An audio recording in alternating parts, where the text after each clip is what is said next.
Welcome to Unit 3, Section 3, solving multi-step equation. Multi-step, what does that mean? Multi-step, it means you have more than two steps, and so this can get a bit tricky. We're going to have to keep in mind all of our inverse operations, basically the opposite of each operation, so the opposite of addition is subtraction, so on and so forth. You already know that. I'm not going to bore you. Here's how we're going to solve these multiple steps. We have lots of different tools, and sometimes you can do things a different way, and as long as your way is communicated thoroughly and we know what you're doing and it's proper, then we'll give you credit for it. You cannot just pull an answer out of the air, though, and expect to get credit and say, well, I got the right answer, doesn't it? No, you can't do that. We have to see the process. We're grading the process here. So here's what we need to look for when we're solving these equations. We're looking for combining like terms. Okay, that's one thing we're going to do. We're going to use some reciprocals. We're going to apply the distributive property, and we're going to use all of these inverse operations that we talked about before. How fun is that? That is fun. Here's the first example. Negative 2 plus 3x equals 10. All right, so my suggestion is always, is there anything you can do to make it more simple? And usually, if you can combine like terms, that is the best thing to do right off the start. You want to combine some like terms. So remember, like terms, numbers with numbers, so like 2 plus 7, those are like terms. If they have a variable, then you can combine those, 2x plus 7x. Okay, so this would equal 9, this would equal 9x. All right, can you combine a 2 with a 7x? No, because they're not like terms. All right, so we're looking for like terms. Let me get rid of that. And the like terms here, I'm going to circle them here, or underline them. Let's underline them. 3x and 3x. Let's just combine those. So 3x plus 3x, or say 3x's plus 3 more x's, that equals 6x. So we get negative 2. So the negative 2 comes down, plus 6x. Combine those first. And now look, now we have a very simple two-step equation. Here's the x. We have to get rid of this 2 over here first. All right, if you want to rewrite it like this, I'm going to rewrite it like this. You can. Look, I just switched these two. Now, do you have to do that? No, you don't. But if you want to, you can. You have to be careful, though. Here's my little warning. Remember, this 6 is positive. So if you rewrite it, then the 6 has to stay positive. And the 2 is negative, so we're going to write minus 2. That's a negative 2. All right? Let's pretend like we didn't do that, though. How would you solve this equation? You got to get rid of the 2 first. So we're going to add 2 to both sides. And remember, Mr. Brust likes this line right here down the middle. So, like, students sometimes will say plus 2, and they'll put a plus 2 under the 6x. And that's wrong, because here's the equation. You got two sides. The line divides it, and you have to have a plus 2. You got to do the same thing on both sides of the equation. So that's where that line helps us out. All right, so negative 2 plus 2, they cancel. And here we get 6x is equal to 12. Well, now we can divide. What's the opposite of multiplying? It's division. So we'll divide, and we'll get x equal to 2. Hey, how about that? How would we check it out? Plug a 2 in here. I'm going to do it real quick. Negative 2 plus, well, 3 times 2 is 6. So negative 2 plus 6 plus another 6. 6 and 6 is 12, plus a negative 2 gives you 10. So that works for us. The check works out for us just fine. How about this one? Here's a little hint. We're going to use the distributive property. Ooh, remember what that is? Swoopy swoopies. 2.5. So, as we swoop, what do we get? Negative 2x. We have a negative 2 times a negative 4. That's a positive 8. Okay, the distributive property ends there because that's the end of our parentheses. So this minus 5 just comes down, and this is all equal to 3. Let's draw that line. Okay, now what? That was the distributive property. What can we do here? What can we do? What can we combine like terms? I like combine like terms. Here we go. Look at those two. We have a positive 8 and a negative 5. So we're going to get negative 2x. We have positive 8 minus 5. That's a positive 3. And this is all equal to a 3 on the right. Now what? So how are we going to get rid of this? You passed that mastery check already. You know what to do. Subtract 3 from both sides. We get negative 2x equals 0. And when we divide by negative 2, what's 0 divided by negative 2? 0. 0. X equals 0. If you want to plug it in and check it, you can, but we're going to move on. How about this? Solve the following equations by using a reciprocal. Ooh. Well, I'm going to rewrite. I'm going to switch these two. Look. Can I rewrite this a different way?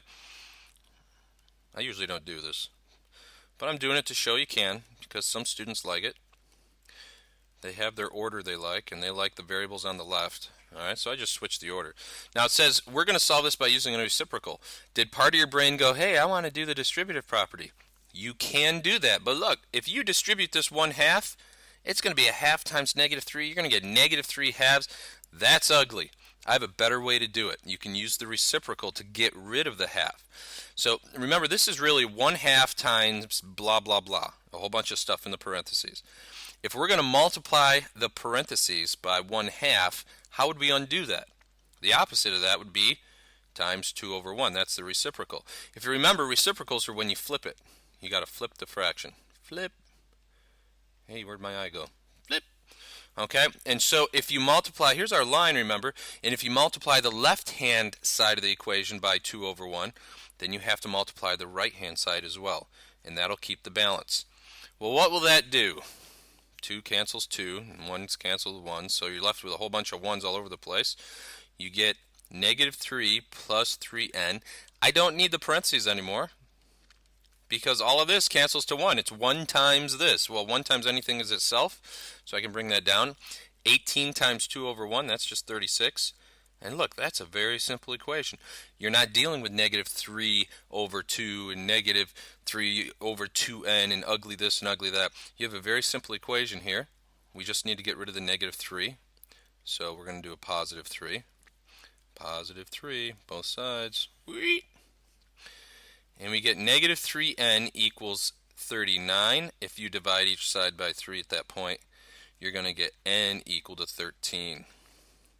That is fun stuff. So we did combining like terms, and we used a reciprocal.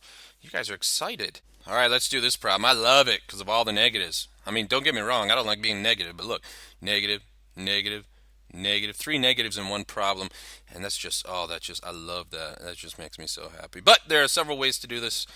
So I'm going to show you 2 different ways. Let's draw a line, and let's do it 2 different ways here so you can see that you're going to get the same answer either way. It doesn't matter how you do it. First way, I'm going to do the distributive property first. So distribute here.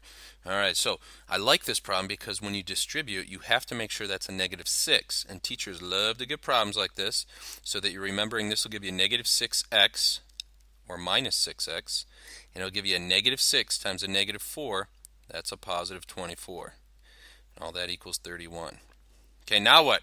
Now we have 3 terms on the left. I mean, there's got to be bells in your head going, hey, 3 terms? Let's put some of these together. Let's combine some. So the -5 and the 24, they can combine. We're going to get -6x plus 19. This is the same as 24 minus 5. So you can do that right in your head there. Now, all that equals 31. So now what? Subtract 19 from each side. All right, 31 minus 19 is 12. So we get -6x equals 12. We divide by -6, and we're all done with that one. We get x equals -2. Make sure you box that answer there. Equal signs are all lining up. Okay, we did a good job. That was using the distributive property first. That was the first step. All right, now check this out. I'm going to do this one a different way. And this is probably how I would do it. If I were solving this off to the side somewhere, I had to solve an equation, I would probably get rid of that 5 first. Now, like, you can do that, Mr. Kelly? You can get rid of that 5 first? Look, it's -5 minus blah, blah, blah. Let's get, if you add 5 to the left-hand side, the -5 and the +5, they'll cancel out. So you're going to be left with -6 times x minus 4 equals 36. Hey, that's a lot simpler than this equation right there. Maybe you don't agree. What I'm going to do next is I'm going to multiply by the reciprocal. Now, yeah, you probably would distribute here, but watch. What's the reciprocal of -6? Well, it's 1 over -6. And how, if you multiply both sides by that, try to squish that in there, these cancel out. You get 1's. So there's nothing. It's 1 times x minus 4. That's just x minus 4 equals, and remember that's a -6. I know my handwriting's terrible. 36 times 1 over -6. That's 36 over -6. That's just -6. All right, they kind of cancel out. They'll give you 6. That'll give you a -1. So you get -6 there. Now look how easy this equation is. It is so simple. Simplicito. There you go.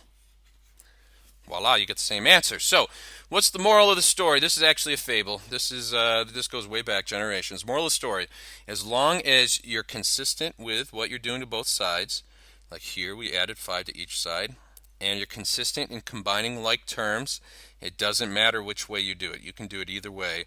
You could probably do it a third different way. I mean, if you wanted to distribute here, you'd end up getting the same answer. Just you have to show all your steps, and you have to justify your answer. We're not making you do the checks because we're going to make you show every single step. So that is it for Unit 3, Section 3. Remember, it's nice to be important, but it's more important to be nice. Good luck on that mystery check.